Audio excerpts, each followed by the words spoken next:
ya. Mudah-mudahan nanti ketika berjalan bisa ini ya, bisa teratasi. Baik. Nah, kita sapa dulu beberapa yang sudah hadir. Alhamdulillah sudah banyak yang hadir ya, antusias sekali, Masya Allah. Ini ada Kak Hainur. Assalamualaikum Kak Hainur. Terdengar suaranya? Dengar Kak. Alhamdulillah, yang jawabnya lainnya barangkali sedang ini koneksi. Kemudian sudah ada Pak Mardanilsa. Assalamualaikum Pak. Waalaikumsalam. Alhamdulillah. Bagaimana kabarnya Pak? Sehat? Alhamdulillah sehat. Alhamdulillah. Sharing sedikit Pak, motivasi ikut webinar malam ini apa Pak? Gimana?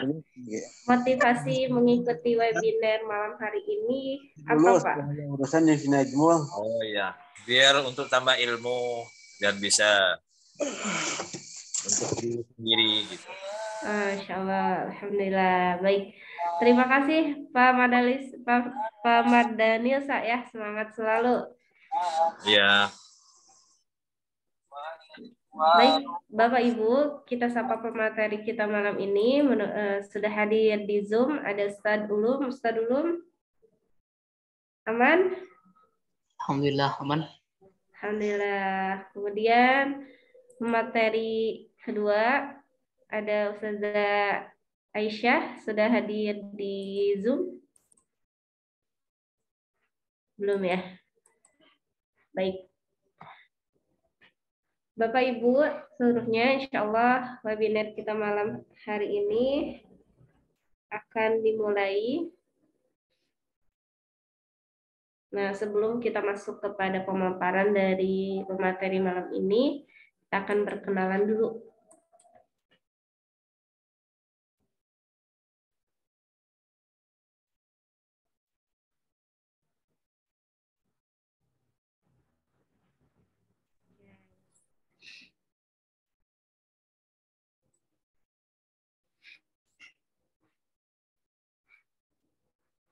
Baik, Bapak Ibu, silahkan untuk memuliakan majelis ilmu kita malam ini. Yang belum berwudu, boleh berwudu dulu. Kemudian menyiapkan catatan-catatan, hal-hal yang perlu dicatat, dipersilahkan. Karena kita terkadang lupa ya, dikhawatirkan lupa. Malam ini paham nih yang disampaikan. Besoknya dikhawatirkan lupa, maka kita ikat ilmu itu dengan tulisan. Nah, boleh dipersiapkan untuk catatan-catatannya. Kemudian nanti jika ada hal-hal yang kurang jelas, seperti biasa bisa ditanyakan di kolom chat.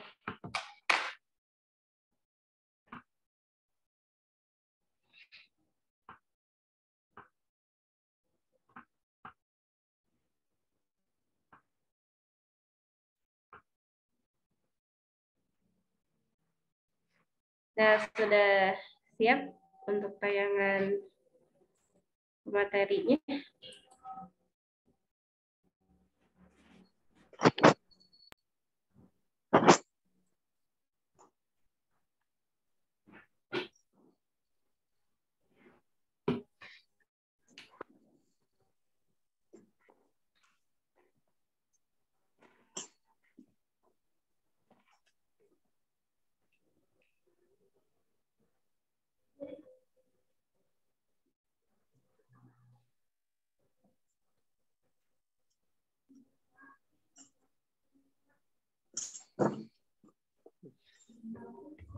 Baik, Alhamdulillah. Pemateri kita malam hari ini, yang pertama ada Ustadz Bahrul Ulum Lisno, Madrasah Aliyah Darussalam, tahun 2023, kemudian melanjutkan pendidikannya di Pondok Pesantren Sidogiri, tahun 2016, kemudian saat ini kuliah ya, di bangku kuliah STAI Sabili Bandung dengan jurusan Pendidikan Agama Islam tahun 2021 sampai sekarang.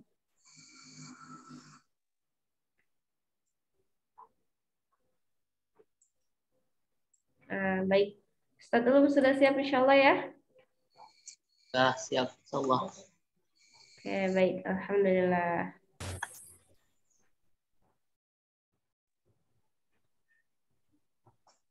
Oke, tanpa sudah menunggu nih ya. Silakan Ustadz Ulum.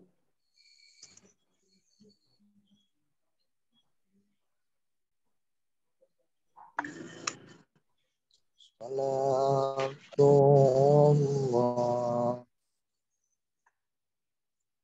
Bentar.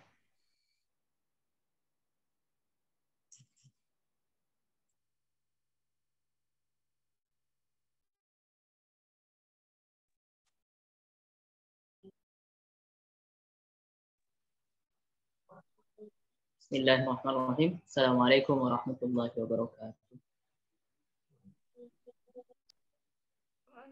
Suara saya jelas? Jelas Ustadz. Alhamdulillah.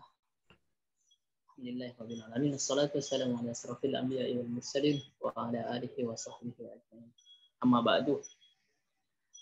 Alhamdulillah, segala puji bagi Allah, Zat yang telah memberikan nikmat iman, Zat yang telah memberikan nikmat Islam. Tidak semua manusia diberikan kedua nikmat yang agung ini. Ada yang masih di luar itu. Ada juga Allah memberikan nikmat kesehatan. Dan alhamdulillah sekarang semua teman-teman yang hadir di webinar online ini ya, di malam ini, semoga disehatkan semuanya. Yang sedang sakit, semoga dipulihkan sakitnya. Ada juga nikmat kesempatan, mungkin dari kita ada yang sengaja menyempatkan, ada yang udah menjadwalkan saya ingin ikut webinar nih, tapi ya qadarullah, Allah menggariskan yang berbeda. Di nikmat kesehatan, nikmat kesempatan itu juga adalah penting. Semuanya kita bersyukur kepada Allah Subhanahu wa taala atas nikmat-nikmat yang udah dikasih kepada kita, dianugerahkan oleh Allah Subhanahu wa taala. Yang kedua, salawat dan salam akan selalu tercurah limpahkan kepada Nabi Muhammad sallallahu alaihi wasallam. Saya ulangi, apakah suara saya terdengar jelas, MC? Terdengar. Alhamdulillah, terima kasih Bapak. Alhamdulillah terdengar. Alhamdulillah. Kita sapa beberapa teman-teman yang ada di Zoom. Bapak Rian, Gustian, gimana? Sehat Pak? Alhamdulillah, Pak Ustadz. Alhamdulillah. Rian Gustian, orang Bandung atau orang mana Pak? Orang Bandung, Pak. Bandung. Alhamdulillah. Sehat terus Pak ya. Iya, Pak Ustadz. Alhamdulillah. Ada Kak Farhan Dika. Assalamualaikum, Kak Farhan.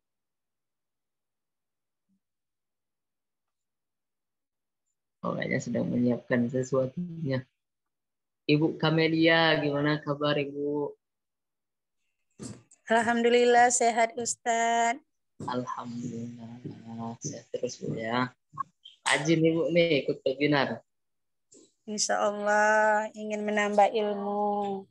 Alhamdulillah, sama-sama kita Bu ya, sama-sama nambah ilmu bareng-bareng. Ada Ibu Entin Sukinah. Assalamualaikum Ibu.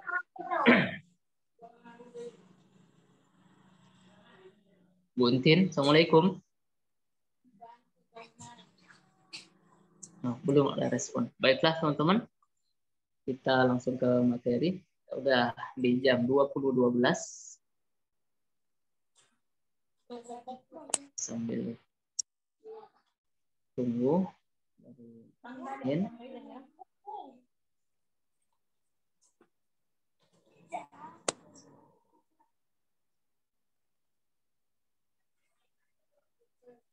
Bismillahirrahmanirrahim. Nah, ini nama saya Bahrul Ulum Rusno. Orang biasa manggil Ulum.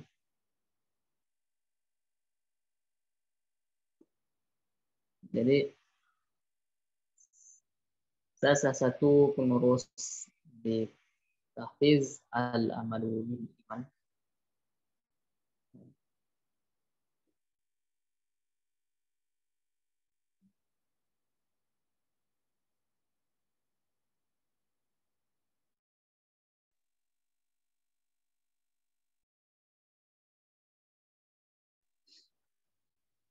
Bismillahirrahmanirrahim. Al-Amalu bil Iman. Ini kita punya misi ya. Nah, misi kita bisa dibaca mempersiapkan pribadi umat yang berilmu pengetahuan, berakhlak mulia, dan berkhidmat kepada agama, masyarakat, dan negara. Menyiapkan generasi muslim yang siap kerja berdasarkan iman, integritas, dedikasi, disiplin, dan memiliki kompetensi yang ada.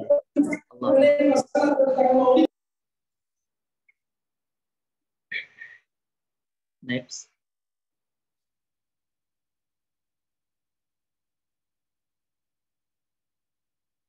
Di sini ada 4 portfolio yang sudah dimiliki oleh Al-Amalu bil Iman. Buku Bekerja dengan Iman atau PDI.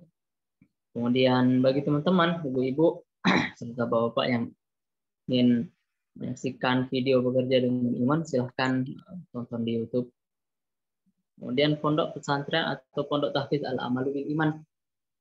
Yang alhamdulillah sekarang diisi oleh santri ikhwan dan santri akhwat di Jawa Barat, Bandung Barat ya.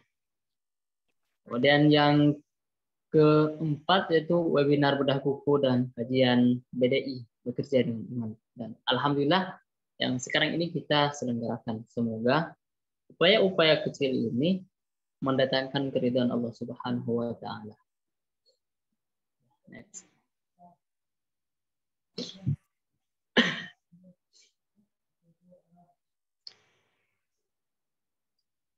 Nah, bagi teman-teman yang pengen punya bukunya, selain ikut kuis di akhir webinar ini, teman-teman bisa juga memesan di toko online ya, Tokopedia, Shopee, dan lain-lain. Ada di Gramedia juga. Silahkan, ada Bekerja dengan Iman seri 1, 2, dan seri 3. Silahkan teman-teman, ibu bapak di poin aja ya. Boleh.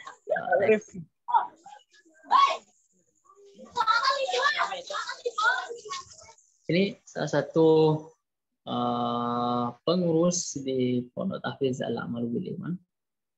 Ada Ustadz Ahmad Haji, Pembina Yayasan Al-Amalu bil Iman, dan ada saya sendiri, Bahrul Ulum Rusno. Sini ada sekretaris, jajaran para pengurus semuanya kita, Ustazah Sri Rahmawati, kemudian ada bendahara, Ustazah Aisyah Nur Amalia, kemudian ada pengawas, Ustadz Koharuddin. Jadi profil mereka, para pengurus, silahkan dibaca ya teman-teman ya. Ini silahkan yang belum subscribe nih, silahkan ya follow Instagram Al-Amalu bil Iman. Yuk bantu kami berkembang ke arah yang lebih baik. Oleh slide berikutnya.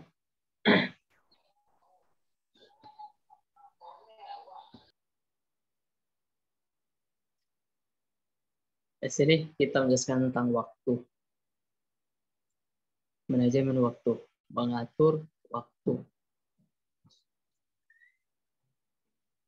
Boleh, slide berikutnya.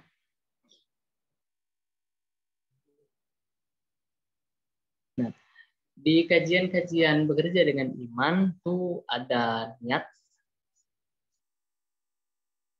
Alhamdulillah sudah disampaikan Pak ya. Terima kasih banyak Pak. Ada niat, ada sholat, ada taubah, ada doa, dan sekarang ada waktu. Sebelumnya saya tanya kepada MC, apakah di tampilan layar laptop ada warna hitam? Agaknya mengganggu juga ya. Ada Ustaz. Ya, karena tertutupnya tulisannya di saya. Ada niat ya, kita udah tahu niat itu kesusahan yang fi'lihi. Jadi kita bicarakan perkara yang muqtaranan bi fi'lihi, bersamaan dengan perbuatannya. Kita mau niatnya kepada Allah Subhanahu wa taala, kepada Rasulnya, pasti lillahi taala semuanya. Apapun bentuk pekerjaannya, ya fondasi terbesarnya yang mendasari itu semua adalah ya niat itu sendiri. Bagus buruknya niat, bagus buruknya amal ya tergantung innawala amalu binniatnya, tergantung niat itu sendiri. Misal ya mau menghafal, niatnya pengen aneh-aneh, ya itu aja tidak. Tapi kalau niatnya billahi ta'ala, karena berjuang, karena mengamalkan ilmu, ya alhamdulillah. Dan selanjutnya adalah sholat. Sebenarnya yang berikutnya daripada niat itu sholat. Sholat itu silah baina rabbi ila abdihi. Atau sholat itu silah sambungan baina abdi ila rabbihi. Sholat itu adalah hubungan erat, hubungan atau kaitan dari hamba kepada Allah. Secara bahasa, sholat itu ad-du'a, mohon kepada Allah. Dan taubat. Nah, selanjutnya itu taubat ya. Taubat itu kita memperbaiki diri kita yang masih nyawa kita masih belum nazak, belum di tenggorokan, belum di kerongkongan, masih bisa untuk bertaubat. Jadi jangan sesekali ada perasaan saya ini pelaku dosa besar, suka membunuh, suka ini, suka itu, dan lain sebagainya. Udahlah nggak pantas saya untuk taubat. Ya, itu ingat bahwa itu adalah waswas syaitan. Supaya apa? Supaya kita tidak mendekat kepada Allah Subhanahu wa taala. Jadi kita terus dihantui perasaan selalu bersalah. Biarkan aja, taubat ya udah taubat aja. Urusan besok ya terserah, yang penting taubat saja.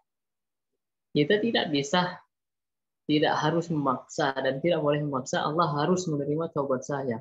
Enggak usah. Yang perlu diperhatikan adalah bagaimana taubat kita benar-benar. Kemudian doa. Ya, kita memohon kepada Allah.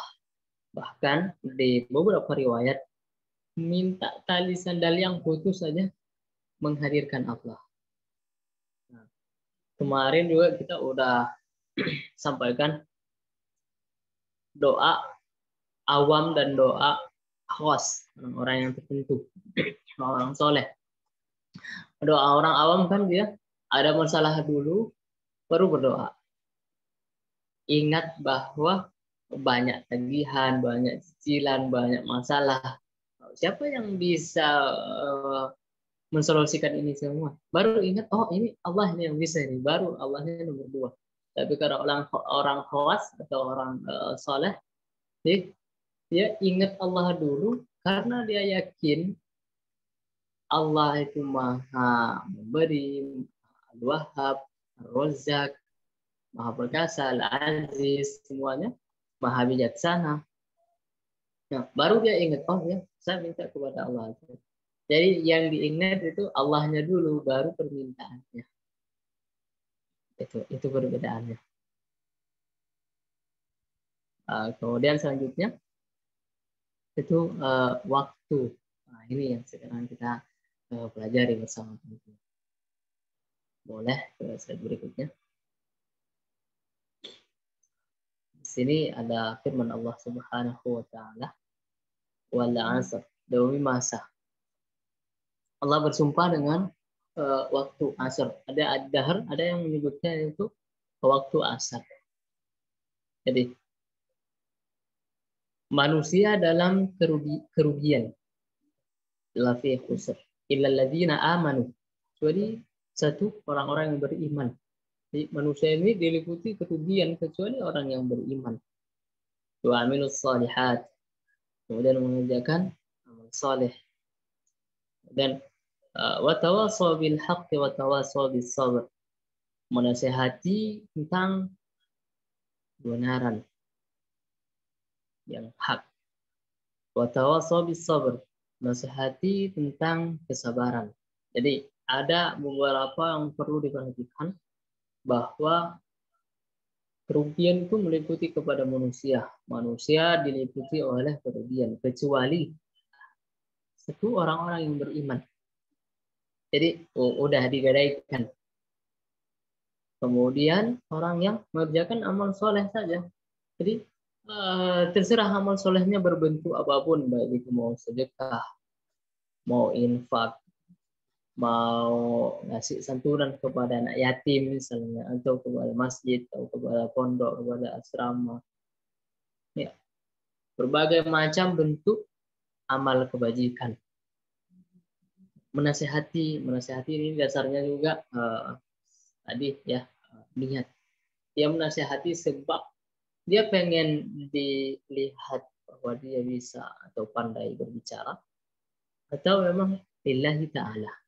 Nah, itu berbeda nanti hasilnya. Sabar, disuruh sabar. Ternyata yang menasehati ketika ada sesuatu yang tidak berkenan di hatinya, langsung marah-marah. Nah, berarti dia hanya pandai atau pintar memoles perkataannya sendiri kepada orang lain, tapi dia tidak mampu untuk melakukan apa yang orang ketika dia sampaikan kepada orang lain. Auzubillahi min dzalik. Boleh slide berikutnya.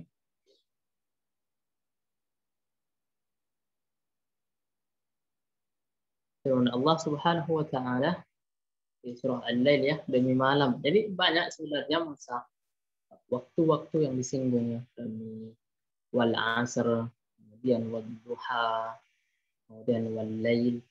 Demi malam apabila menutupi, jadi gelap. Demi siang apabila terang benderang. Demi penciptaan laki-laki dan perempuan. Sungguh usahamu memang beraneka macam. Jadi banyak usaha-usaha kita. Yang macam-macam, ada yang usahanya misalnya berusaha di mal, di harta, ada yang berdagang, ada yang bekerja ke PT ini, ke perusahaan ini, dan lain sebagainya. Boleh berikutnya.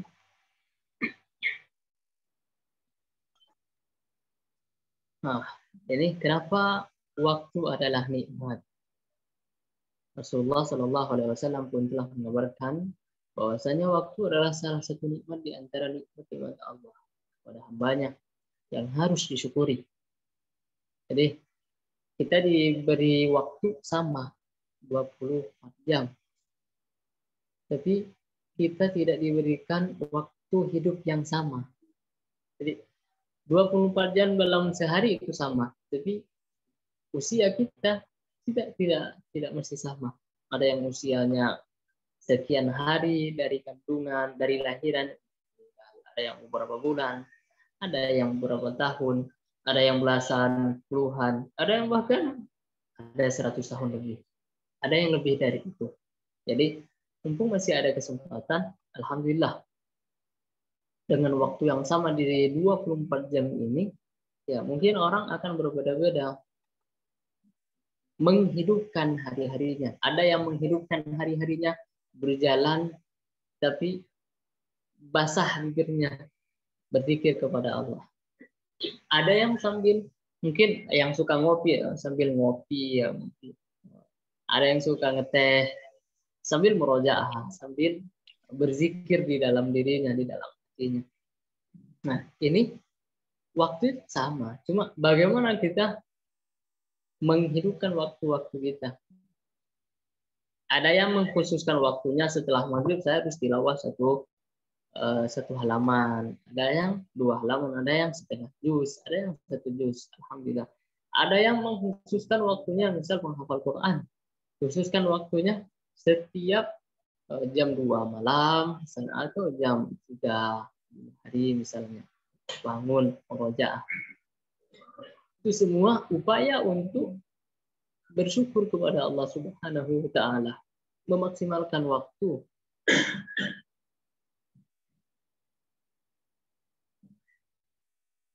Jika tidak dinikmati, jika tidak, nikmat tersebut akan diangkat dan pergi meninggalkan pemiliknya.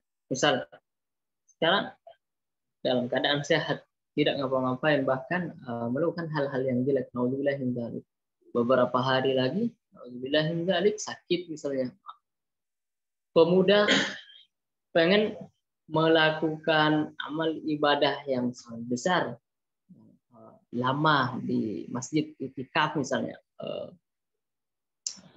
sholat malam dengan sekian juz misalnya, itu ini bisa diterapkan selagi masih muda, ada keinginan dan ada kekuatan. Tapi ketika kekuatannya hilang, itu udah sepuh misalnya, udah nggak kuat berdiri misalnya, atau akan sakit, maka tinggal keinginan tapi tidak punya kekuatan. Jadi mumpung sama-sama sehat, mari bareng-bareng dengan ketentuan atau dengan rencana masing-masing, silahkan, ini ibadah versi terbaik saya. Jadi kita tidak bisa menyamakan, oh saya terbaiknya seperti dia terbaiknya seperti saya. Enggak, itu versi terbaik kita masing-masing aja. Ada yang mungkin tilawahnya baru belajar, sehingga 1 halaman full, 1 halaman 15 baris itu mungkin masih membutuhkan waktu yang sangat lama.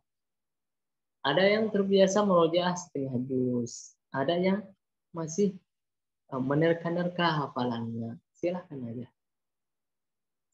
Kemudian manifestasi dari syukur nikmat adalah dengan memanfaatkannya dalam ketaatan dan amal soleh. Jadi bukti kita mensyukuri nikmat itu, ya nikmat waktu khususnya. Di dalam waktu itu kita menggunakan amal soleh, amal kebajikan, memanfaatkan dengan taat dan beramal soleh. Ada 2 nikmat yang kebanyakan orang merugi pada waktu luang dan kesehatan. Jadi ada waktu luang nih sekarang, oh ya udahlah, daripada nggak ngapa-ngapain juga, ada saya ikut webinar aja. Sekalian silaturahim, ya itu bisa silaturahim via online aja teman-teman ya. Ya udahlah, saya ikut webinar aja, kosong nih waktu saya, nggak ada tugas, nggak ada kerjaan, nggak ada macam misalnya. Ya udah, ikut webinar, ikut nimba ilmu, atau cari guru yang bisa mengajarkan agama, yaitu Al-Quran, bagaimana cara membacanya dengan baik dan benar, atau hukum seperti fikih misalnya, sholat dan lain sebagainya. Boleh next. Akan diminta pertanggungjawaban atas pemanfaatan waktu. Jadi kita tidak akan tidak akan lepas dari tanggung jawab waktu. Tidak akan bergeser kaki manusia di hari kiamat dari sisi Robnya sehingga ditanya tentang 5 hal. Pertama, tentang umurnya, dalam apa ia gunakan. Tentang masa mudanya, dalam apa ia gunakan. Dan harta, ilmu, dan lain sebagainya. Jadi kita fokus di bab tentang waktu. Jadi ada 1 orang yang misalnya Ahmad namanya, kemudian Muhammad. Jadi 2 orang ini, kalau kata orang Jawa itu jor-joran, memaksimalkan waktunya. Jadi duduk nggak ngapa-ngapain, berzikir. Naik motor nggak ngapa-ngapain, membaca hafalannya. Naik mobil mau ke kantor atau mau ada meeting bersama rekan kerjanya misalnya, yang dibaca tasbih, tahmid, kalimat thayyibah. Ini memaksimalkan waktu. Jadi nggak apa-apa, kita mau sesibuk apapun di dunia ini ya silahkan. mau sesibuk apapun dari jam sekian sampai jam sekian ya terserah. Tapi sama aja waktunya 24 jam. Jadi nggak ada alasan untuk kita tidak berbuat kebaikan. Saya terlalu sibuk, jadi nggak bisa saya baca Quran.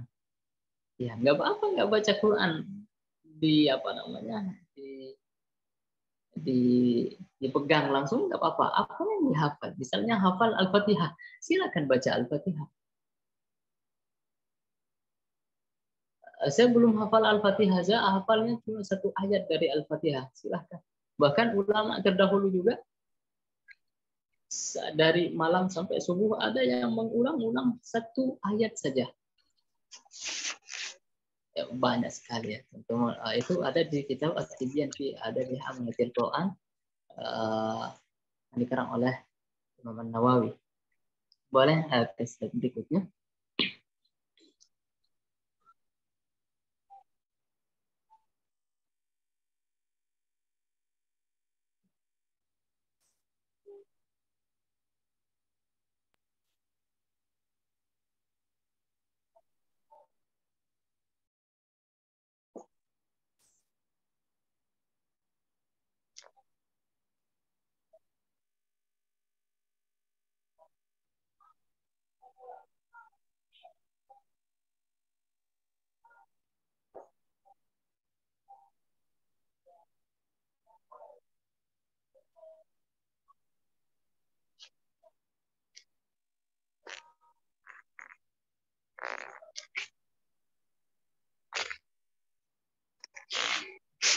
Jazakumullahu khairan katsiran. Terima kasih. Semoga apa yang sedikit ini buat Bapak Ibu penasaran. Kita nanti insya Allah diskusi dari saya, dari apabila ada ya yang kurang berkenan baik dari sikap, dari diksi dan lain sebagainya. Mohon maaf. Assalamualaikum warahmatullahi wabarakatuh. Waalaikumsalam warahmatullahi wabarakatuh. Ya, insyaallah, alhamdulillah luar biasa. Jazakallah khairan Ustaz Ulum untuk ilmu yang tadi disampaikannya. Baik, Bapak Ibu, insyaallah masih semangat ya. Masih ada 1 materi lagi. Namun sebelum itu, apabila apa yang disampaikan oleh pemateri pertama, Ustaz Ulum, ada hal-hal yang kurang jelas, silakan bisa ditanyakan di kolom chat. Baik, selanjutnya Ustazah Aisyah sudah ada di ruang Zoom.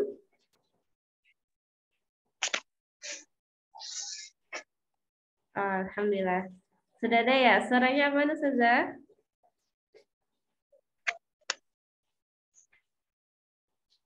Aman? Suaranya aman? Oke, belum terdengar suaranya Ustazah Aisyah? Aman. Jadi ikhwan ya. Aman ya insya Allah ya. Baik. Insya Allah aman. Masya Allah. Baik, Bapak Ibu, kita masih lanjut kepada pemateri kedua. Silakan dipersiapkan kembali duduknya, dipersiapkan kembali lain-lainnya ya. Insya Allah kita lanjut. Baik, sebelum kita masuk kepada pemateri kedua, ada perkenalan singkat terlebih dahulu.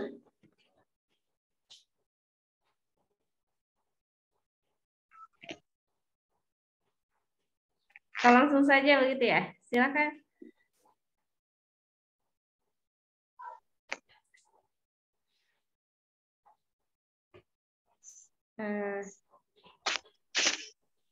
Baik. Baik, Bapak Ibu, insya Allah materi kedua akan disampaikan oleh Ustazah Aisyah Nur Amalia. Beliau SMA di SMA. Nah, ini background pendidikan dari Ustazah Aisyah. SMA Unggulan Ar-Rahmah Sukabumi 2017, kemudian melanjutkan pendidikannya di Pondok Pesantren Mahat Hafiz Al-Irsyad Pekalongan 2021. Baik, Kepada Ustazah Aisyah dipersilakan. Baik, jazakallahu khairan kepada moderator. Suara saya sudah jelas ya sekarang ya? Jelas Jelas. insya Allah. Jelas, jelas. Jelas. Baik, assalamualaikum warahmatullahi wabarakatuh. Waalaikumsalam Waalaikumsalam warahmatullahi wabarakatuh. Wabarakatuh. Ustadz Ahmad Hadi yang kami hormati, segenap Ustadz dan Ustazah Pondok Hafiz Al-Amalu Bil Iman, serta seluruh audiens yang insya Allah dirahmati Allah Subhanahu wa Ta'ala. Alhamdulillah. Wabihi nasta'in wa ala umuri dunya waddin. Wa sallallahu ala sayyidina Muhammadin wa ala alihi wa sahbihi ajma'in, amma ba'du. Senang sekali rasanya saya Aisyah Nur Amalia dapat kembali menemani bapak-bapak, ibu-ibu, dan teman-teman sekalian yang Masya Allah luar biasa selalu istiqomah semangat menambah ilmu di malam Senin ini. Baik, langsung saja kita melanjutkan materi yang tadi sudah disampaikan oleh Ustadz Bahrul Ulum. Tadi sudah dijelaskan tentang betapa pentingnya waktu dan betapa meruginya jika kita menyia-nyiakan waktu yang telah diberikan oleh Allah Subhanahu wa Ta'ala. Selanjutnya kita akan membahas tentang bagaimana cara memanfaatkan waktu gitu ya dengan sebaik-baiknya. Ini di sini ada beberapa petunjuk Al-Quran dan hadis Rasulullah SAW untuk memanfaatkan waktu kita. Yang pertama ada prioritas. Dalam surah Al-Hasyr ayat 9 Allah Subhanahu wa Ta'ala berfirman, dan mereka mengutamakan orang-orang muhajirin atas diri mereka sendiri sekalipun mereka memerlukan apa yang mereka berikan itu. Nah, di sini jika kita melihat gitu ya, ayat ini membahas tentang kaum muhajirin dan kaum ansor gitu. Ketika kaum muhajirin yang saat itu sedang dizolimi gitu ya oleh kaum kafir gitu, mereka berhijrah ke Madinah dan mereka mendapat pertolongan oleh kaum ansor ini. Kaum ansor ini Masya Allah sekali memberikan pertolongan kepada kaum muhajirin dengan memberikan segala yang mereka punya gitu ya. Bahkan semua yang mereka sebenarnya perlukan itu mereka berikan juga kepada kaum muhajirin. Nah, namun di sini kita dapat mengetahui ya bahwa prioritas kaum pada saat itu adalah mentaati Rasulullah Shallallahu Alaihi Wasallam gitu. Kenapa mereka sebegitunya ingin membantu kaum muhajirin? Karena di situ ada Rasulullah itu bersama kaum muhajirin tersebut kan, kaum muhajirin bersama Rasulullah hijrah ke Madinah gitu. Dan mereka memberikan segala yang mereka punya karena mereka mencintai Rasulullah Shallallahu Alaihi Wasallam. Maka kita sebagai kaum muslim umatnya Nabi Muhammad Shallallahu Alaihi Wasallam sudah sewajarnya gitu ya untuk menentukan prioritas kita juga. Yang pertama itu jelas Rasulullah Shallallahu Alaihi Wasallam. Namun karena sekarang ini kita hidup di zaman yang dimana sudah tidak ada beliau Shallallahu Alaihi Wasallam lagi gitu, maka kita menentukan skala prioritas kita berdasarkan hadis-hadisnya gitu, berdasarkan apa yang diwariskannya berupa sunnah-sunnah hadis-hadis gitu ya. Boleh saja gitu jika kita ingin memberikan semua yang kita punya gitu, harta kita dan kebaikan-kebaikan, doa-doa atau bagaimana kepada saudara kita sama muslim gitu ya. Tapi kita harus tahu urutan prioritas yang harus kita kedepankan gitu. Kalau zaman sekarang mungkin boleh saja gitu ya kita bersedekah misalnya kepada orang miskin yang kita tidak kenal gitu, atau pengemis atau siapa gitu. Tapi kita perlu tahu bahwa sebaik-baik sedekah adalah sedekah yang diberikan kepada keluarga kita gitu. Jika kita sudah berkeluarga, maka sedekah kepada istri dan anak itu lebih diutamakan gitu daripada sedekah ke orang lain gitu yang tidak kita kenal gitu. Tapi jika kita belum berkeluarga gitu dan kita misalnya istri dan anak kita sudah berkecukupan, maka boleh saja jika kita bersedekah misalnya ke anak yatim, ke kerabat terdekat, atau kemudian ke pengemis di sekitar kita gitu. Karena memang zaman sekarang, terutama ya ketika zaman serba sulit seperti sekarang, memang saudara muslim kita banyak sekali di luar sana yang memang membutuhkan harta kita gitu. Sebenarnya kan di dalam harta kita juga ada hak-hak mereka gitu ya. Baik, next. Kemudian yang kedua adalah fokus. Rasulullah Shallallahu Alaihi Wasallam bersabda, Allah berfirman, wahai Bani Adam, fokuskanlah hati kalian dalam beribadah kepadaku. Niscaya aku akan lapangkan hatimu dan penuhi kebutuhan. Kalau kamu tidak memfokuskan ibadah kepadaku, maka aku akan penuhi hatimu dengan kesibukan dan kebutuhanmu tidak akan aku penuhi. Hadis kursi riwayat Ahmad, Tirmizi, Ibnu Majah, dan Al-Hakim. Jadi di sini mungkin menjadi jawaban juga ya bagi kita yang misalnya merasa kita sudah sering beribadah, sudah sering melakukan kebaikan gitu. Namun hati kita masih dipenuhi oleh perasaan gundah gulana gitu, galau atau was-was atau bagaimana tidak tenang gitu. Dan keinginan-keinginan kita juga rasanya kok tidak terwujud-wujud gitu. Nah mungkin ini jawaban dari pertanyaan itu gitu. Mungkin kita ketika kita melakukan kebaikan-kebaikan, mungkin hati dan pikiran kita itu kurang fokus untuk mengharap ridho Allah semata gitu. Mungkin kita dalam ibadah-ibadah kita, dalam kebaikan-kebaikan yang kita lakukan, itu masih terselip perasaan-perasaan dan pikiran-pikiran yang bersifat duniawi gitu. Jadi mari kita sama-sama fokuskan lagi pikiran dan hati kita gitu untuk melakukan segala sesuatunya itu ikhlas untuk mencari ridho Allah semata gitu. Baik, next.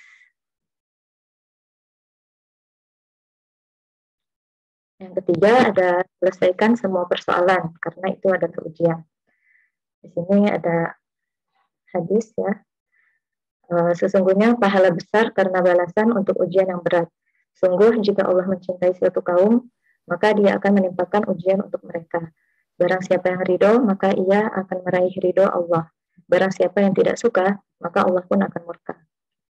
Nah, di sini kita sebagai seorang muslim gitu ya yang beriman kepada Allah, kita harus mengetahui bahwa salah satu bentuk cinta Allah kepada kita adalah dengan memberikan kita ujian. Dan di balik ujian itu pasti Allah tuh sudah menyiapkan hikmah-hikmah gitu dan pahala-pahala yang pastinya sangat besar sekali gitu jika kita mau bersabar gitu, jika kita mau menerimanya dengan ikhlas dan ridho gitu, karena kita yakin bahwa itu adalah yang terbaik bagi kita gitu. Dan jika kita tidak ridho gitu, kita juga sebagai hamba yang lemah gitu ya, kita tidak bisa apa-apa gitu. Bahkan jika kita malah menyalahkan takdir gitu, malah na'udzubillah min dzalik, malah kita jadi tidak percaya pada Tuhan gitu atau bagaimana, itu sebenarnya kan yang rugi kita sendiri gitu. Kita tetap mendapatkan ujian itu dan kita tidak mendapatkan hadiah yang sudah dipersiapkan Allah di balik ujian itu gitu. Jadi kita sebagai hamba alangkah baiknya gitu ya ketika kita setiap manusia pasti kan kita diberi ujian gitu. Ini bagaimana kita menyikapinya dengan senantiasa bersikap ridho gitu ya dan ikhlas, mengetahui bahwa semua ini pasti yang terbaik dari Allah Subhanahu Wa Taala, dan pasti kita harus yakin pasti ada hadiah yang terbaik dari Allah gitu di balik ujian yang menimpa kita ini gitu. Dan setiap ujian itu pasti insya Allah gitu ya, kalau itu kan yang berkaitan dengan ujian-ujian kita yang diberikan oleh Allah, misalnya berupa kita kehilangan orang gitu ya, meninggal oleh orang tersayang kita gitu atau bagaimana. Namun ada jadi masalah yang itu tuh memang kita bersifat duniawi dan itu sebaiknya kita selesaikan gitu. Misalnya kita punya masalah dengan teman, rekan kerja atau mungkin pasangan kita gitu ya. Nah itu alangkah baiknya semua itu diselesaikan dengan baik gitu, karena walaupun itu juga ujian gitu, namun itu adalah ujian yang bersifat bisa diperbaiki gitu, bisa kita cari solusinya dan diberikannya ujian itu ya untuk menguji kita supaya bisa menyelesaikannya gitu. Next.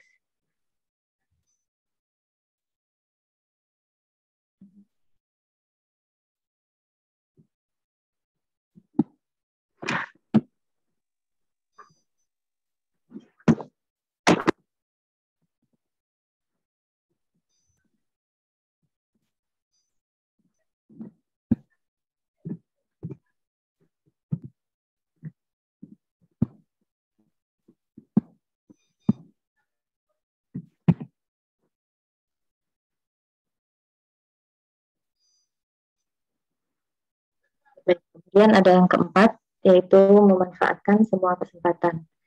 Dari Ibnu Abbas, dia berkata, telah bersabda Rasulullah Shallallahu Alaihi Wasallam seraya menasihati seseorang. Jagalah olehmu 5 perkara sebelum datang 5 perkara lainnya. Jaga masa mudamu sebelum masa tuamu. Jaga masa sehatmu sebelum datang masa sakit.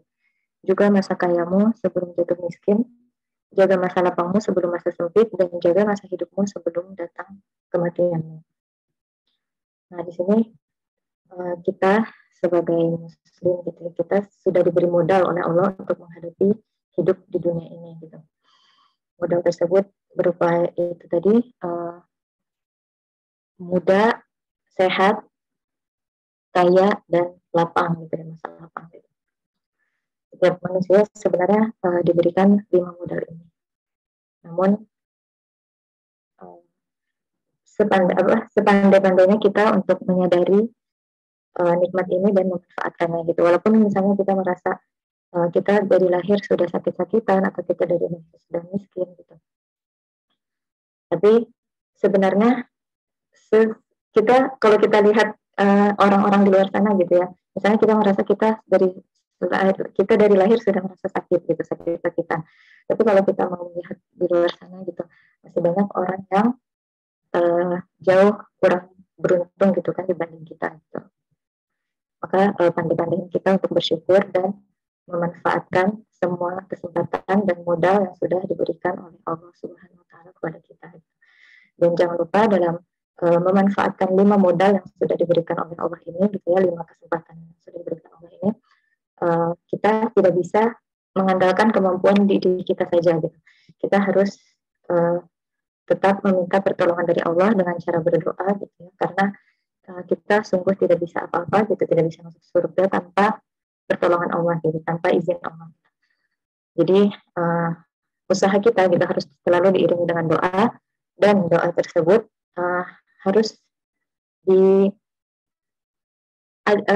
dimulai dengan 3 hal gitu ya. Yang pertama zikir, memuji kebesaran Allah. Yang kedua salawat kepada Rasulullah, dan yang ketiga baru sampaikan doa dan permohonan kita. Next. Nah, yang terakhir ada bersegeralah berbuat kebaikan. Ketika kita tadi sudah menyadari gitu ya betapa pentingnya waktu gitu, betapa kita ini sudah diberi modal yang cukup gitu oleh Allah untuk menjalani hidup gitu berupa nikmat-nikmat tadi. Selanjutnya kita bersegera menjalankan amalan-amalan yang sudah direncanakan. Jangan menunda-nunda dalam menjalankan kebaikan. Maka berlomba-lombalah dalam berbuat kebaikan. Aduh, ada di Quran surah apa ini? Mungkin ada yang tahu ya, ini tertutup. 148.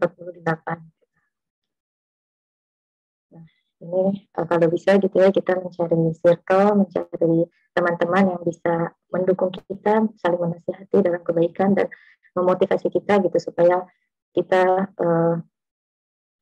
terpacu semangatnya untuk berlomba-lomba dalam kebaikan. Oh, ini ada Al-Baqarah ya, Al-Baqarah ayat 148. Next.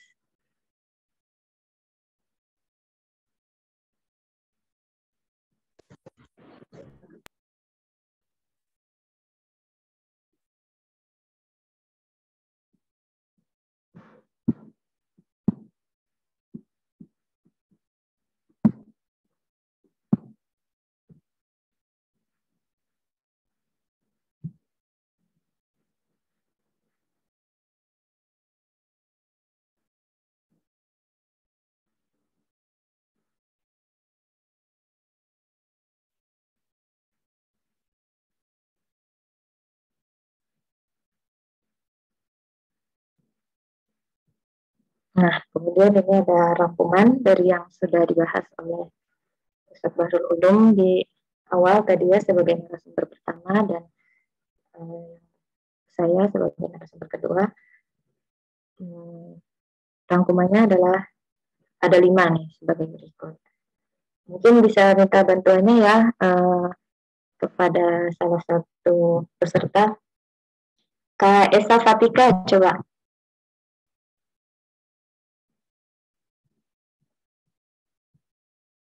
Assalamualaikum Kak Esa Fatika.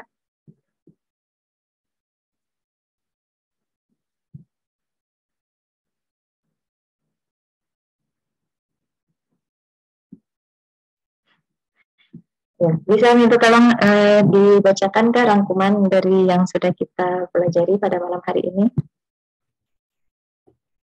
Waktu adalah modal yang diberikan Allah Subhanahu wa Ta'ala.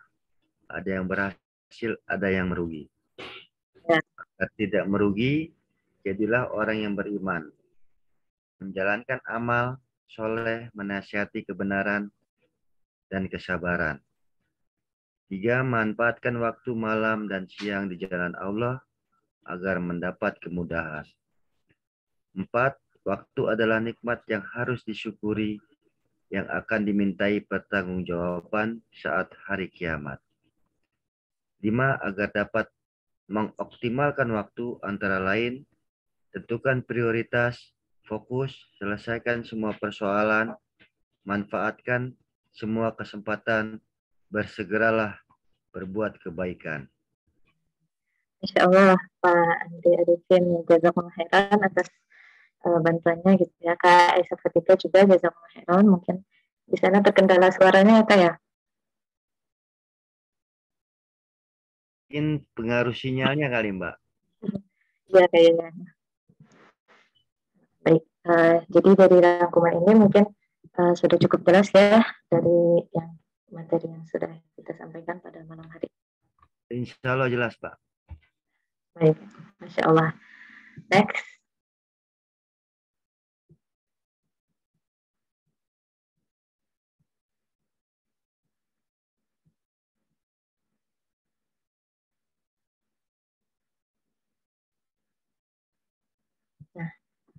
Nah, sekarang saya akan menjelaskan sedikit tentang pondok tahfiz kita Al-Amal bil Iman ini. Di sini kita ada program tahfiz 5 juz 30 hari dan 30 juz 12 bulan. Ini insya Allah mungkin kalau yang 30 juz 12 bulan ini.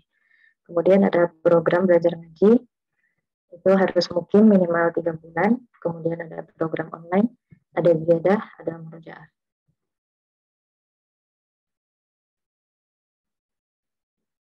Ini kita ada membuka donasi untuk salah satu saksi yang membutuhkan.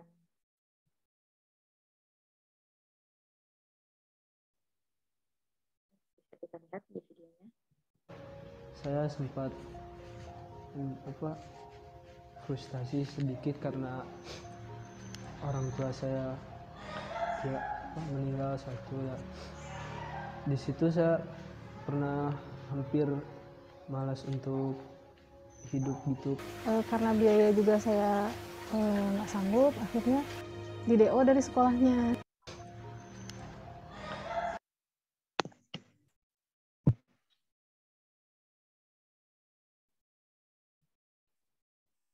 Assalamualaikum warahmatullahi wabarakatuh. Alhamdulillah Bapak Ibu yang dilimpahi rezeki oleh Allah Subhanahu wa Ta'ala. Inilah tanah yang akan kita bangun seluas 600 meter persegi di Rancagoong, Kabupaten Cianjur. Insya Allah tanah ini dibebaskan untuk pondok pesantren Al-Amal bil Iman, karena pondok yang udah terisi penuh tidak bisa menampung santri lagi. Akan kita utamakan untuk yatim piatu, duafa, dan anak-anak yang putus sekolah. Di dalamnya terdapat asrama, gedung administratif, serta perpustakaan yang insya Allah menampung 100 santri. Uluran tangan dari Bapak dan Ibu sangat membantu, sangat diharapkan untuk ukir senyuman mereka. Insya Allah bisa mengantarkan kita juga kepada surga Allah Subhanahu wa Ta'ala. Donasi dapat diberikan melalui link berikut ini. Jadi bagi yang berdonasi ya bisa sekali gitu. Ini. Selanjutnya ada sedikit testimoni dari salah satu santriwati. Itu Huda Maulida.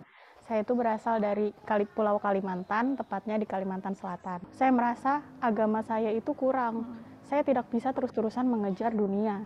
Dan juga alhamdulillah, kedua orang tua saya itu sangat mendukung saya untuk juga mengejar akhirat. Saya tidak dituntut untuk bisa sukses hanya di dunia, tapi juga sukses di akhirat. Jadi, kebetulan juga saya merasa hafalan Al-Quran saya itu masih kurang. Jadi, saya mencari-cari tuh di sosial media. tepatnya di Instagram.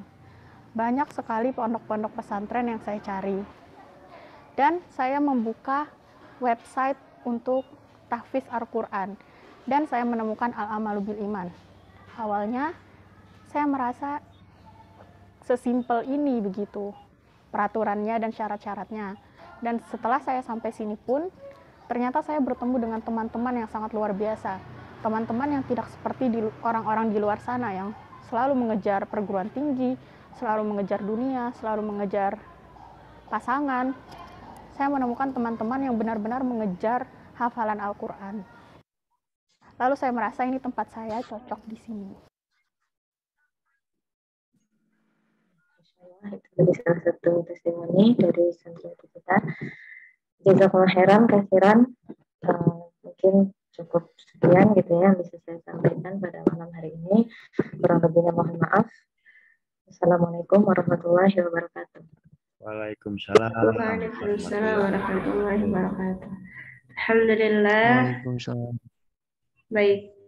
Jazakallah khairan kasiran untuk Ustaz Aisyah dalam pemaparannya.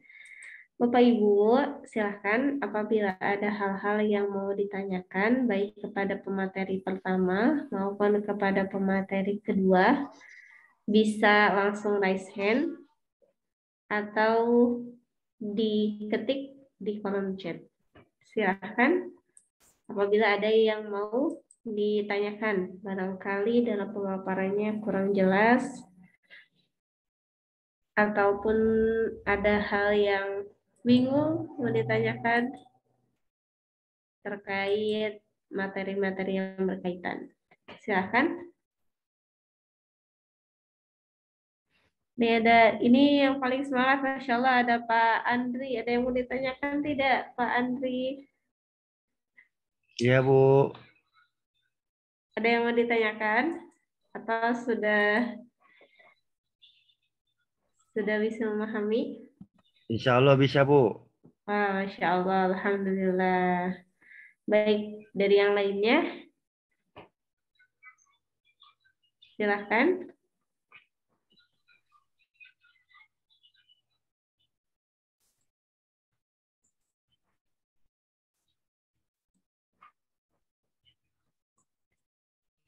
Nah, jika tidak ada, nanti ada kuis juga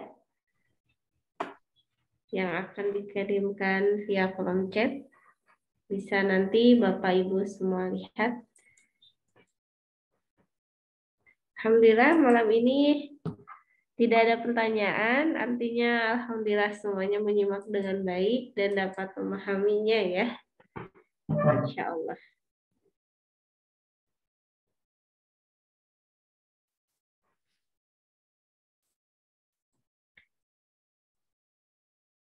Barangkali ada yang akan disampaikan lagi, Ustadz Hadi.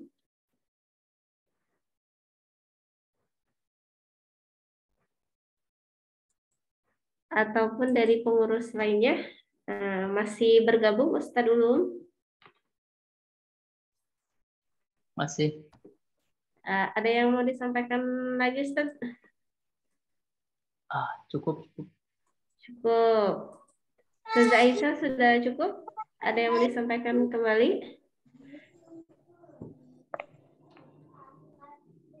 Assalamualaikum warahmatullahi wabarakatuh. Ibu mau bertanya, Ustaz. Ya, waalaikumsalam warahmatullahi wabarakatuh. Silakan Bu Kamelia. Assalamualaikum warahmatullahi wabarakatuh. Waalaikumsalam warahmatullahi wabarakatuh. Nama saya Kamelia, berasal dari Sumatera Utara. Semoga kita semua di malam hari ini diridhai oleh Allah Subhanahu wa taala dan senantiasa istiqomah dalam menuntut ilmu. Masya Allah, amin ya rabbal alamin. Pertanyaan saya, manfaat mengenai waktu. Begini, di dalam kegiatan sehari-hari kita itu ada yang sholat, yang zikir, yang baca Quran. Kemudian itu kita mengejar, seandainya pengen satu hari itu pengen baca Al-Quran entah 1 juz, entah 2 juz setiap sholat. Kemudian kalau kita lihat dari segi sudah berkeluarga, ingin mendampingi, ingin mengurus anak. Terus apabila kita perempuan kerja, di dalam pekerjaan itu, di dalam pekerjaan kita, sehingga kita melalaikan kebiasaan-kebiasaan yang di rumah tadi, amal ibadah kita tadi, sehingga kita merasa nggak tenang. Apakah kok kayak gini waktu saya ini kok kerja sampai perasaan kita kacau, lalai gitu. Apakah itu kayak mana mengapai solusi itu, Ustadz? Apakah itu tergolong kita rugi atau tidak gitu? Sehingga kalau keluar itu lewat aja lah nanti jam sholat, perasaan nggak tenang. Apakah kita di rumah aja gitu? Baik, insya Allah sudah bisa menanggapi. Terima kasih Bu Kamelia. Saya arahkan ke narasumber pertama, nanti bisa ditambahkan oleh narasumber kedua. Baik, izin memaparkan kembali pertanyaan dari Bu Kamelia. Nah, sebelumnya memiliki kebiasaan yang baik dalam manajemen waktu, seperti dalam pengamalan sholat, baca Quran, zikir setiap harinya itu rutin dilakukan. Kemudian setelah bekerja, ada kebiasaan-kebiasaan yang hilang begitu Ustaz. Ya, dari kebiasaan-kebiasaan yang sebelumnya sehingga membuat hati tidak tenang. Atau masa iya tidak harus bekerja atau bagaimana? Silakan Ustaz ditanggapi. Baiklah, terima kasih Bu Kamelia. Sebelumnya saya tanyakan dulu, gimana kabar Ibu? Sehat, Ustaz. Alhamdulillah. Semua zahir batin sehat Bu ya? Iya, alhamdulillah. Jadi bagaimana kita menanggapi kalau keadaan kita lagi terbiasa nih kita membaca Quran setengah juz atau 1 juz. Kemudian karena kita kerja misalnya, jadi yang setengah ataupun yang 1 juz itu tidak lagi dibaca gitu Bu ya. Banyak amal-amal tidak seperti biasanya seperti itu Bu ya.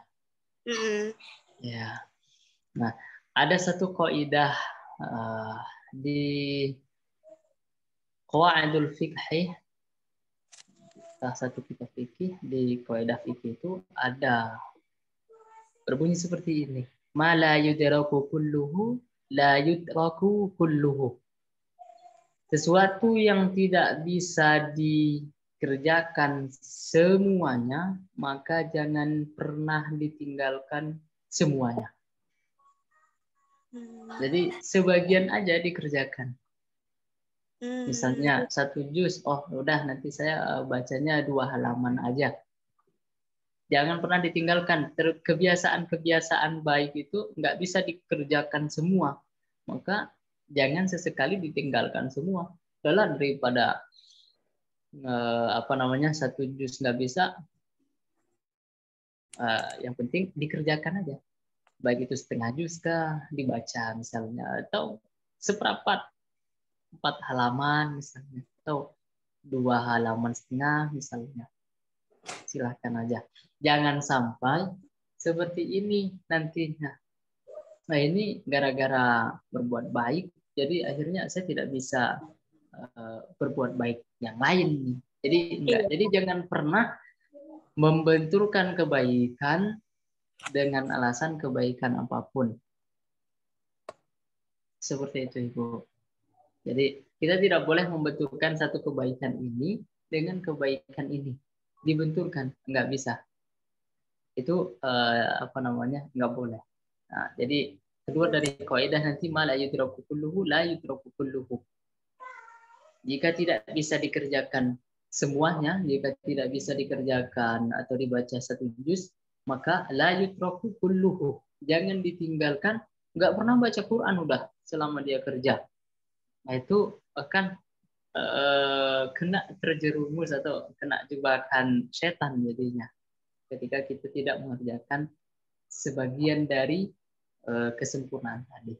Wallahu a'lam bishawab. Mungkin ada dari Ustazah Aisyah perlu ditambahkan, silakan. Atau Ibu sendiri mau mendiskusikan kembali, silakan. Jadi kalau hati kita itu nggak tenang, Ustadz, apa yang kita lakukan? Berarti,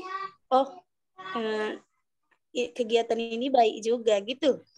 Iya, kegiatan ini baik. Jadi kita ini bukan apa namanya Bu ya, mungkin kalau kita contohkan misal Imam Syafi'i baca Quran sehari udah hatam.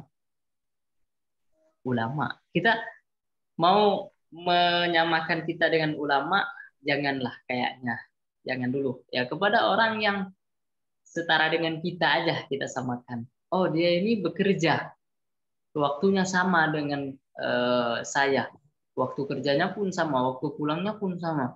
Tapi pas saya tanya, kamu bisa baca Quran berapa halaman? Oh, saya alhamdulillah setiap malam dari 24 jam itu saya 1 juz aja.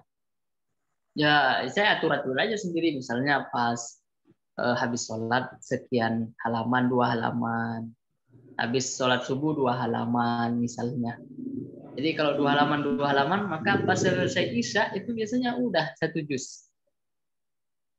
Jadi baca Quran sekali duduk 1 juz mungkin berat bagi orang yang sangat sibuk. Tapi kalau kita pecah-pecah misalnya 2 halaman, duhur, dari subuh ke duhur, ke asar, ke maghrib sampai ke isya, udah hatam di isya. 1 juz. Ada yang ekstrim lagi menggunakan misal Fahmi Syaukin, jadi rata-rata 5 juz sehari. Oh, saya nggak bisa nih 5 juz sehari. Kenapa? Sibuk, ada tamu tadi banyak sekali, banyak kegiatan hari ini. Ya daripada nggak dibaca sama sekali Qurannya, ya udah 2 juz aja lah. Oh nggak bisa 2 juz, setengah juz aja. Jadi ma la yudraku kulluhu la yutraku kulluhu. Dan ya sesuatu atau perkara ibadah apapun yang tidak bisa dikerjakan sepenuhnya dalam hal ini berarti Al-Quran, ya jangan ditinggalkan keseluruhannya.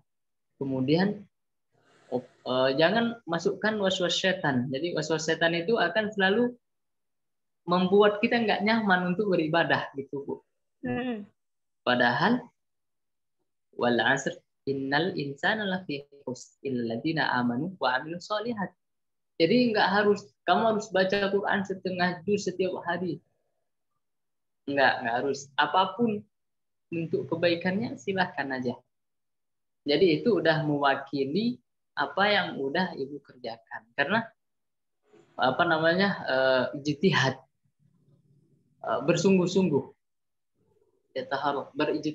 Berijtihad di bab ini bukan berarti berijtihad yang bermakna ulama ya.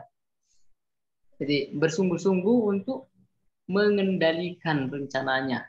Saya pengen setengah juz. Ternyata nggak bisa. Bisanya 2 halaman. Habis itu masuk kerja misalnya. Ya itu udah bersungguh-sungguh.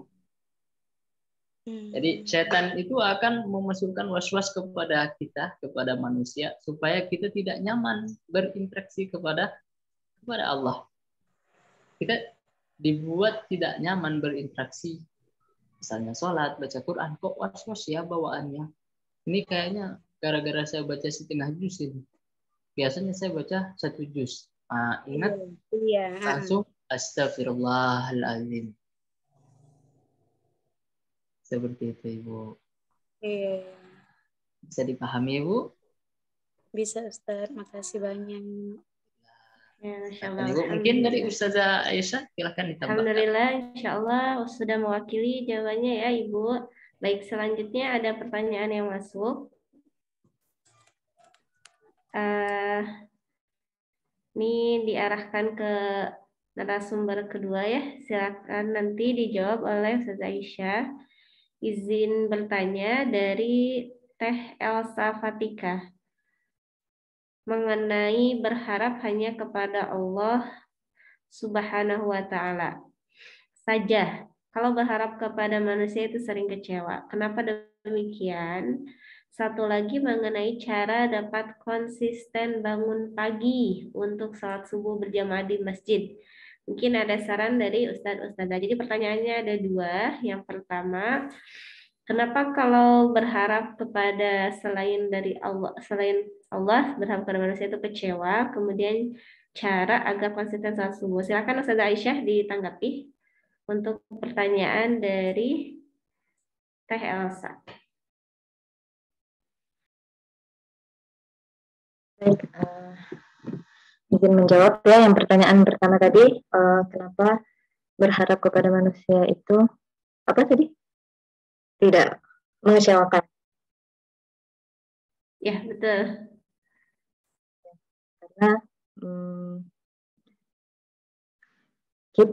Karena orang yang kita harapin gitu ya kan, mereka tuh juga manusia gitu. Dan ketika kita berharap kepada manusia, kenapa kita selalu berujung kepada kekecewaan gitu? Karena manusia itu juga adalah makhluk gitu, makhluk ciptaan Allah yang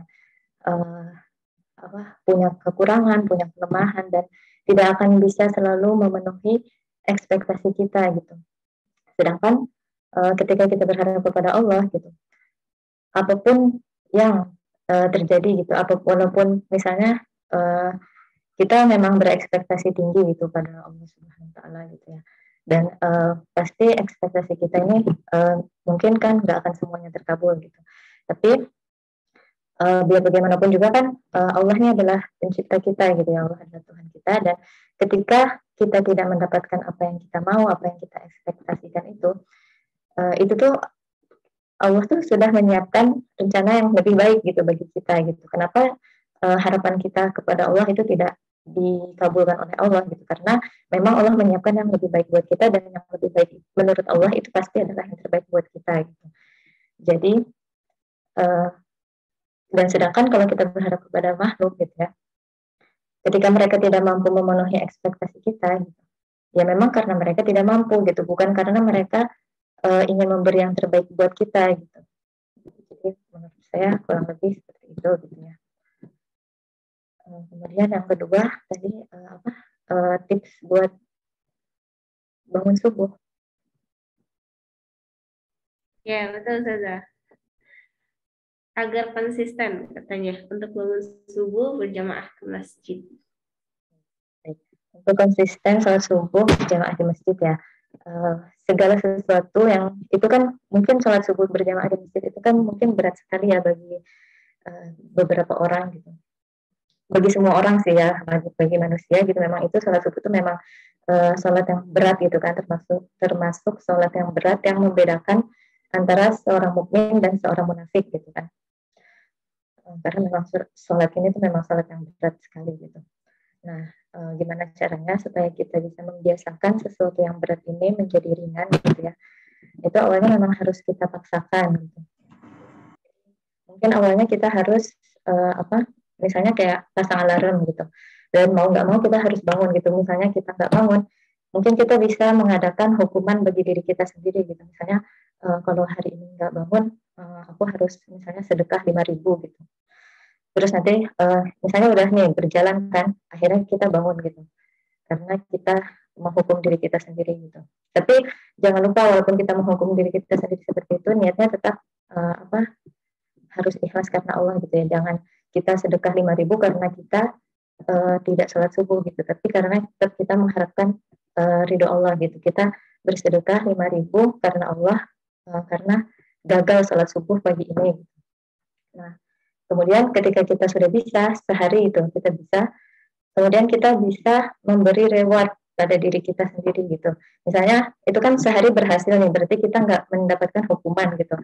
Nah, misalnya kita bisa kalau misalnya kita bisa seminggu istiqomah, itu kita misalnya boleh beli coklat untuk diri kita sendiri gitu, untuk hadiah bagi diri kita sendiri gitu, supaya lebih semangat lagi gitu. Terus mungkin nanti ada peningkatan lain gitu. Jadi misalnya selama sebulan ini saya bisa full sholat subuh di masjid gitu, nggak bolong. Misalnya nanti bisa beli apa untuk dirinya sendiri gitu kan, supaya lebih bersemangat lagi gitu.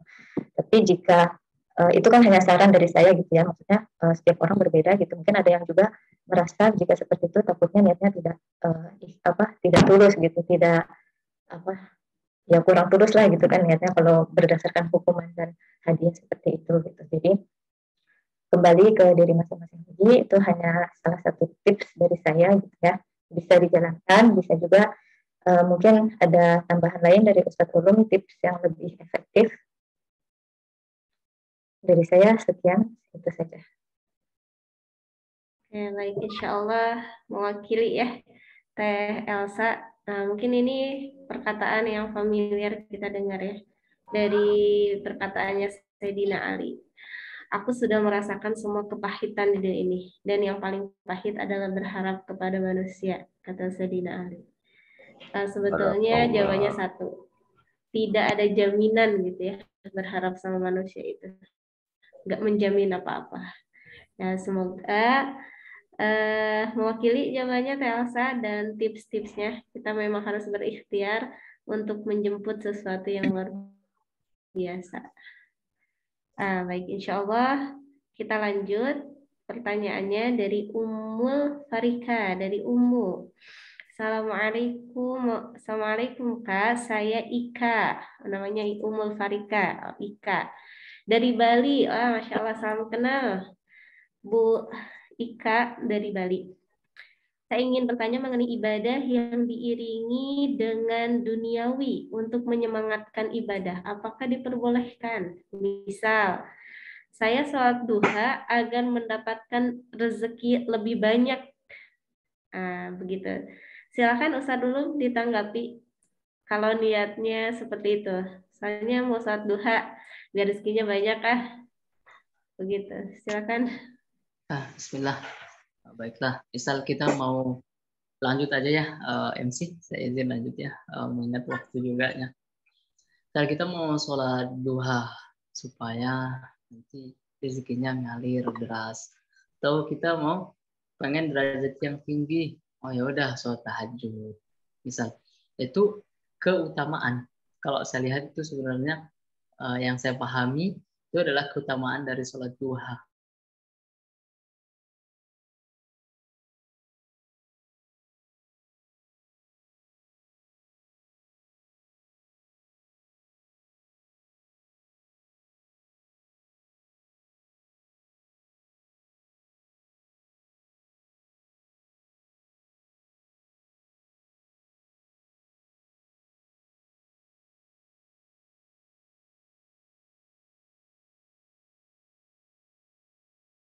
Ya, dengan makanan yang kita harapkan, anggap aja itu rezeki. Yang kedua, angka yang kedua isinya kita bersama kekasih kita. Mungkin kita akan memilih angka yang kedua. Kenapa? Karena itu lebih baik dari hanya sekedar makanan. Jadi kalau kita pilih angka 1, ya udah kita hanya pure dapat makanan aja. Yang ditakbirnya Allahu Akbar, rezeki, rezeki. Tapi ingat bahwa Allah udah menggariskan semuanya. Mau apapun bentuk ikhtiar kita, tetap Allah yang memutuskan. Silahkan saja. Nah, itu analog atau kias yang saya bikin tadi, supaya kita lebih paham bahwa dari sekedar rezeki itu ternyata ada yang lebih dahsyat, yaitu yang memberikan rezeki.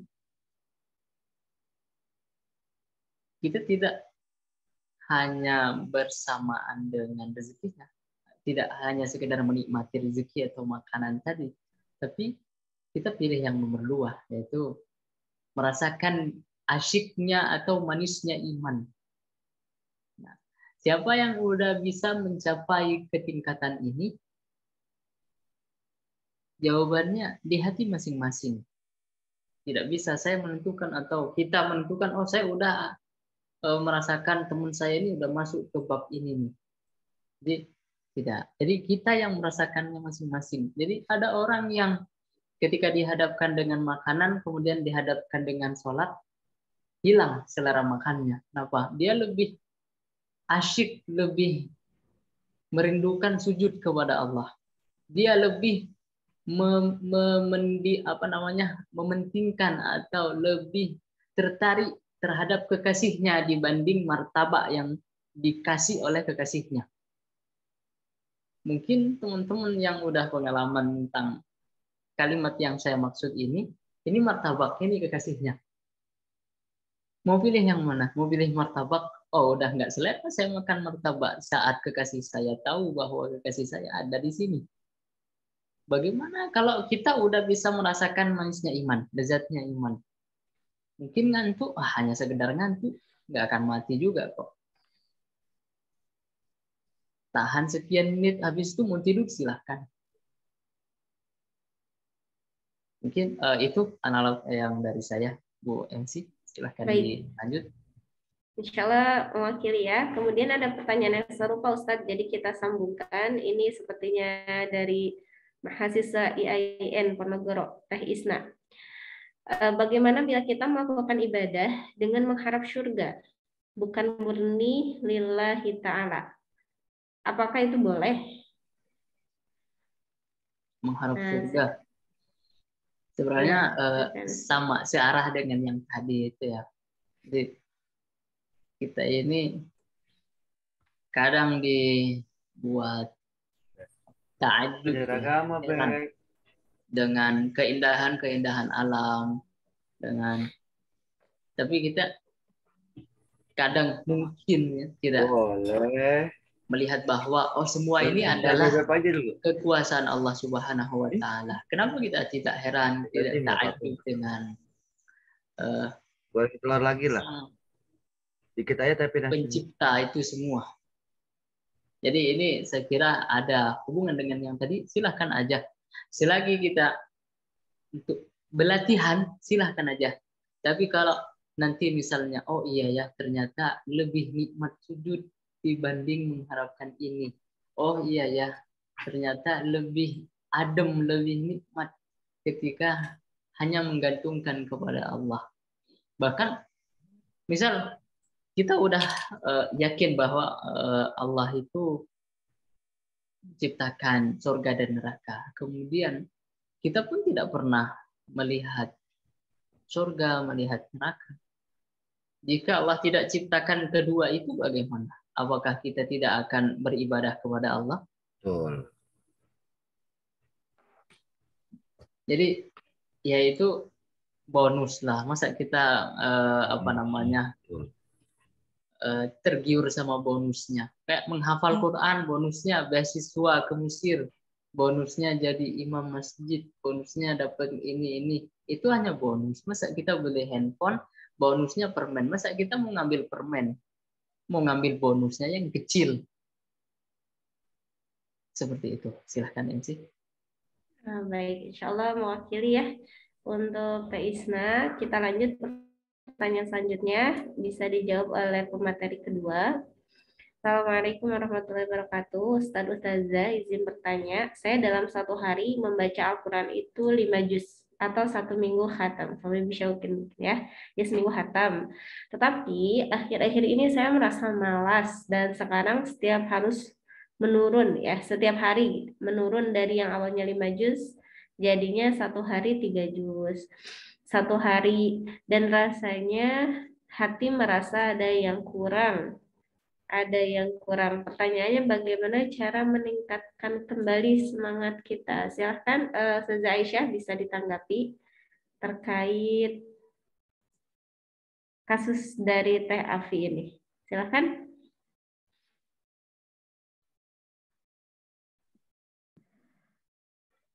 Baik, bagaimana tadi pertanyaannya? Baik, ditanggapi ya Ustazah, hanya 1 kali membaca karena berhubung waktu. Untuk meningkatkan semangat, karena kebiasaan yang awalnya 5 juz sehari, saat ini merasa ada yang kurang gitu ya, turun semangatnya. Jadi bagaimana caranya meningkatkan kembali semangatnya?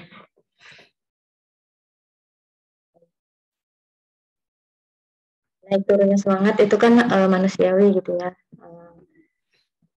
Cara untuk meningkatkannya kembali gitu mungkin kita bisa mendatangi teman-teman memperbanyak kawan gitu ya, supaya bisa tadi saling berlomba-lomba dalam kebaikan itu tadi, atau ya dipupuk kembali semangatnya dengan cara membaca banyak keutamaan tentang Al-Quran atau mendengarkan kajian-kajian gitu yang bisa kembali menaikkan semangat gitu, menaikkan iman gitu, agar kembali istiqomah seperti target sebelumnya gitu. Mungkin itu ya dari saya. Barangkali. Oke, baik. Mudah-mudahan mewakili ya Teh Afi Widianto. Oh, ini Kang Teh ya ini. Mewakili jawabannya terkait kalau naik turunnya semangat biasa ya. Semoga istiqomah selalu untuk membaca Al-Qur'annya. Lanjut pertanyaan berikutnya.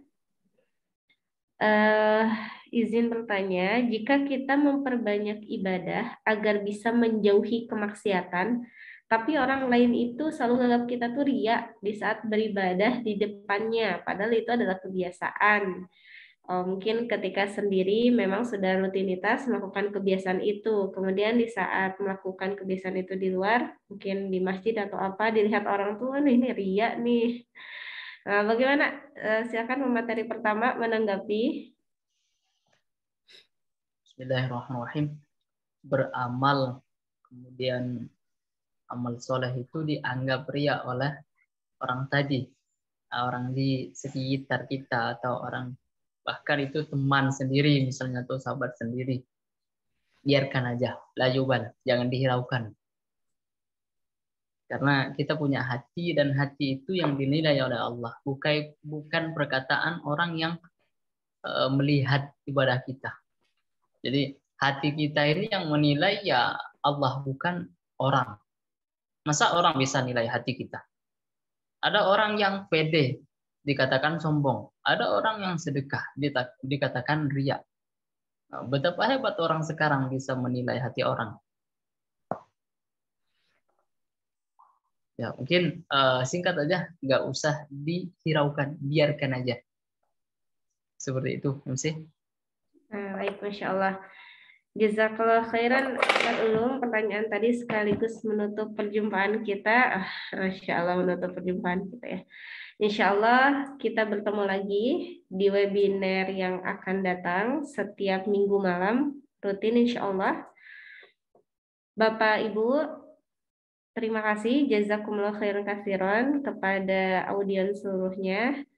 Jazakumullah khairan katsiran kepada pemateri yang menyampaikan materinya sangat luar biasa malam ini. Semoga bermanfaat untuk kita semua insya Allah.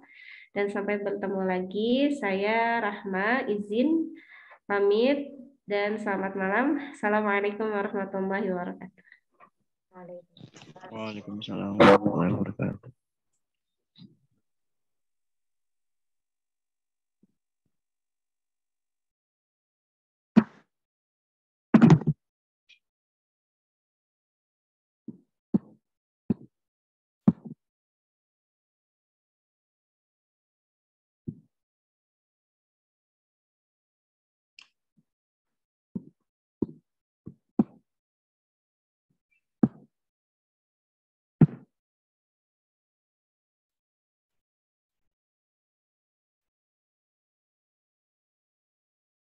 A'udzu billahi minasy syaithanir rajim. Bismillahirrahmanirrahim.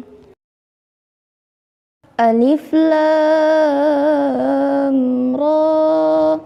Tilka ayatul kitabil mubin. Inna anzalnahu Qur'anan Arabiyyan la'allakum taqilun. Nahnu naqussu 'alaika ahsanal qasasi bima awhayna ilaika hadzal Qur'an. Wa in kunta min qablihi laminal ghafilin.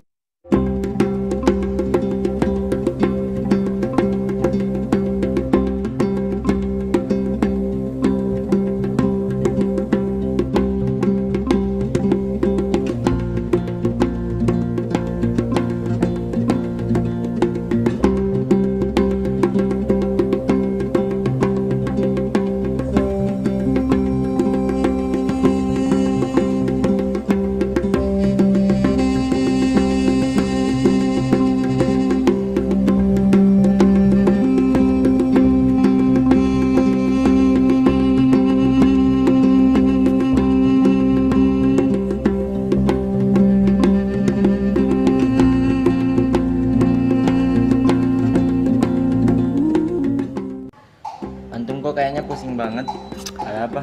Ya nih, kan Ana kemarin baru lulus SMA. Ana mau daftar pondok. Tahu-taunya pondok yang Ana mau daftar ini pendaftarannya udah tutup. Ana tahu kok pondok yang pendaftarannya itu fleksibel dan bisa dimulai kapanpun. Oh ya? Bentar.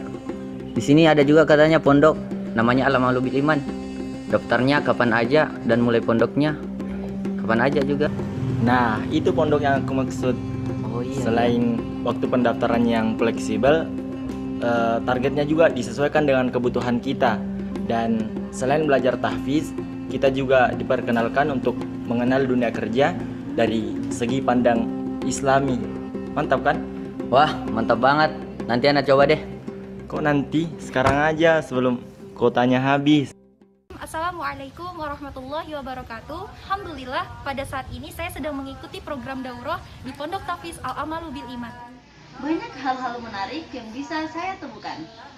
Yang pertama dan yang paling utama dari segi lingkungan. Lingkungan di sini benar-benar berperan sebagai support system terbaik selama daurah. Maka dari itu, tidak diragukan lagi bahwa target-target yang sedang kita ikhtiarkan bisa tercapai.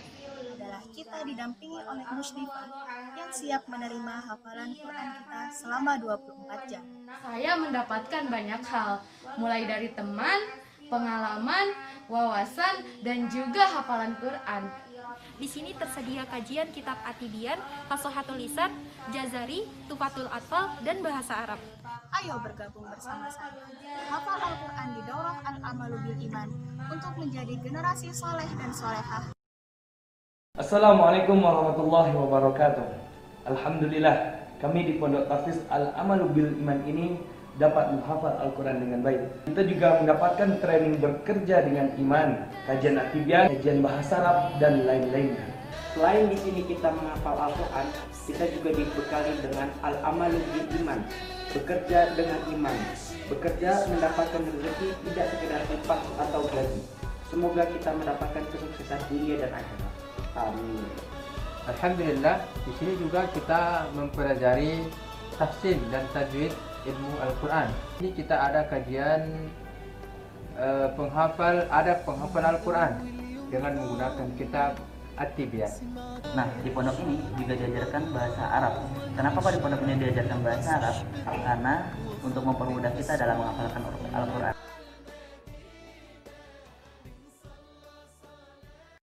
Assalamualaikum warahmatullahi wabarakatuh.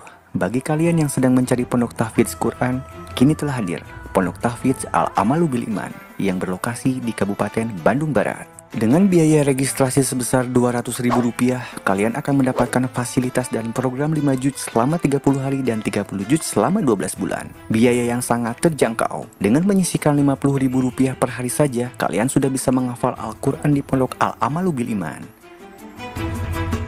Kebetulan juga saya merasa hafalan Al-Quran saya itu masih kurang. Jadi saya mencari-cari tuh di sosial media, tepatnya di Instagram. Banyak sekali pondok-pondok pesantren yang saya cari. Dan saya membuka website untuk tahfiz Al-Quran. Dan saya menemukan Al-Amalu Bil Iman. Daftarkan sekarang juga dan dapatkan sertifikat tahfidz Quran di Pondok Al-Amalu Bil Iman. Satu langkah untuk memulai jutaan langkah.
tips and tricks untuk menghafal Al-Quran gitu.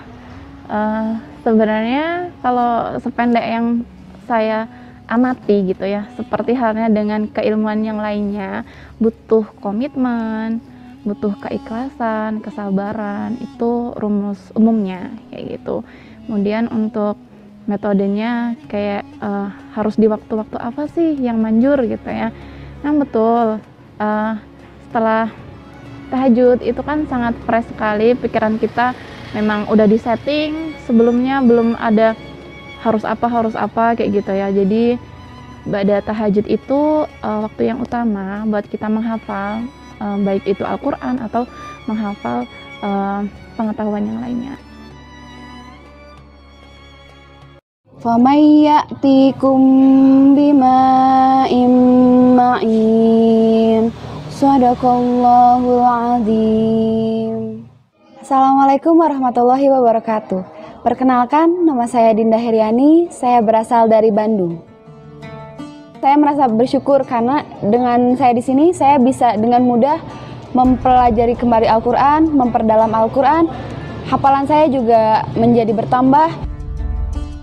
Setelah dari sini, saya akan kembali melakukan persiapan untuk tes TNI saya. Yang memotivasi saya untuk masuk TNI, selain saya ingin mengabdikan diri kepada negara, kenapa saya memilih untuk menjadikan tahfiz Quran sebagai prestasi saya? Karena Al-Quran adalah pedoman agama Islam. Walaupun saya mengejar dunia, tetapi saya tidak ingin melupakan bekal saya untuk akhirat nanti. Dengan Koharudin, asal dari Aceh. Perkenalkan, nama saya Yosa Sari, asal dari Lahat, Sumatera Selatan, Palembang. Tujuan saya jauh-jauh dari Palembang ke Bandung adalah untuk menghafal Quran dan memperbaiki bacaan. Karena di Al-Amalu Bil Iman ini mempunyai program setelah lulus mendapatkan pengalaman bekerja dengan iman.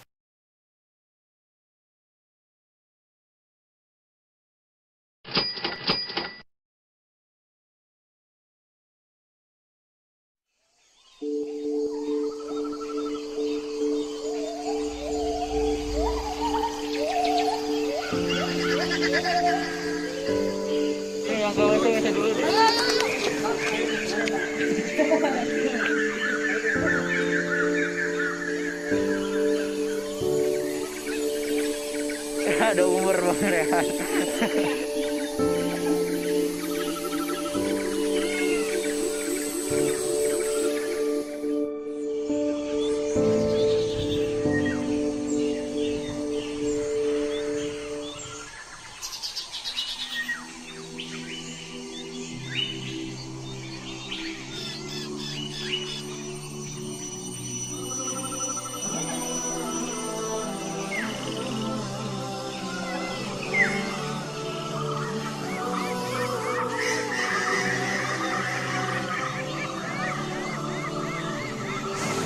Innal hamdalillah nahmaduhu wa nasta'inuhu wa nastaghfiruh wa na'udzu billahi min shururi anfusina wa min sayyiati a'malina.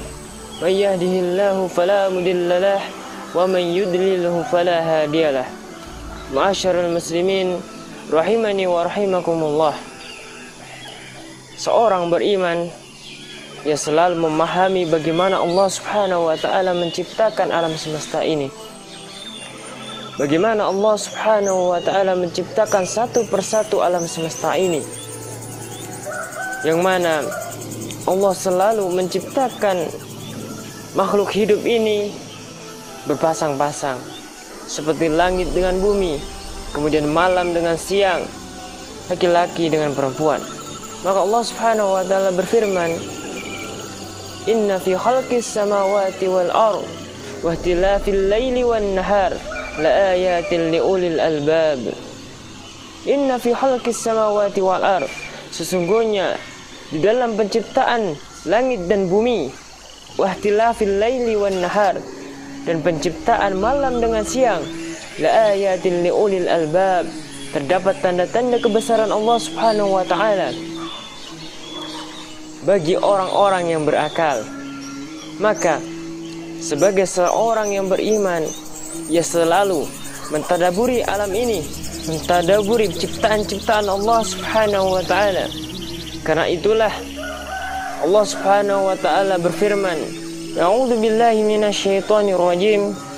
Afala yanzuruna ilal ibili kaifa khuliqat." Tidaklah mereka memperhatikan unta bagaimana diciptakan. Wa ilas samai kaifa rufi'at, dan langit bagaimana ia ditinggikan. Wa ilal jibali kaifa nusibat, dan bagaimana